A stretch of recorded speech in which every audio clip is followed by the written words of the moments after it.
Hi!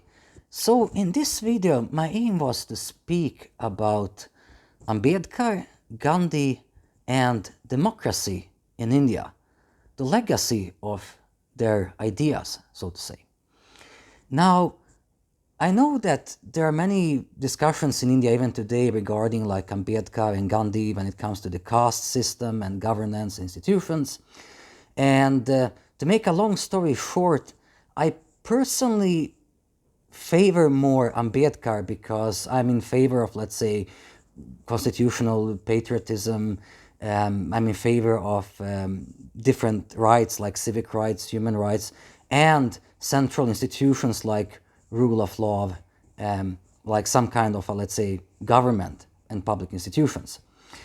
Now, when it comes to democracy, I think that despite their differences, both Ambedkar and Gandhi had their, let's say, interesting arguments and strong points. So the difference was, for example, that Ambedkar was in favor of what it's called representative democracy, meaning there is a parliament, there is a representative government, there are elections every 4 or 5 years, there are certain institutions like Supreme Court and rule of law like police that are kind of safeguarding the representative parliamentary democracy. And Gandhi's writings about democracy are more actually about, how to say, his ideas about a decentralized kind of governance of India, because Gandhi was not in favor of India becoming a nation state, with different institutions and so on, but he was more in favor of some like agricultural society where most decisions would be made on at the local level. And this is why, for example, Gandhi was also very popular among anarchists and liberals and others, as in Europe. Now, the thing is here that when we speak about democracy, we have to kind of make a difference between democracy and representation, because democracy is older than representation as political parties, parliaments, and governments. So democracy as a system of decision-making through conversations, formal and informal conversation, is actually older than representation as via, let's say, parliaments.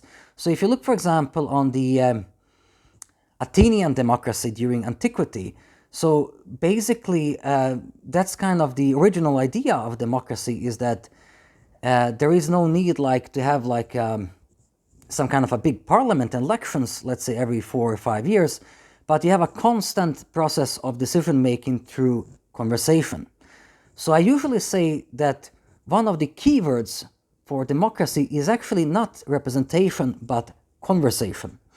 And here I would say that both Ambedkar and Gandhi were in favor of democracy, but they had different approaches, like representative democracy and some kind of, let's say, more direct democracy, or like conversation processes at the local level as between families and communities and like groups in India and so on. So this is why what I think is very interesting when we speak about problems and challenges for democracy in India today, because I would say that the representative democracy in India is, despite all of the problems, like functioning well. There are elections every 5 years, there are people are voting and so on.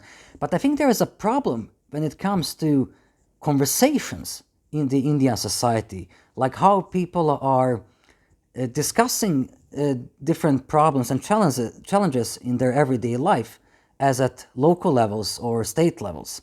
So I think the real main problem when it comes to democracy in India is not when it comes to representation, but when it comes to conversation between individuals and communities. So, thank you very much for listening to this video, and please follow my democracy blog that is described in the description. Thank you.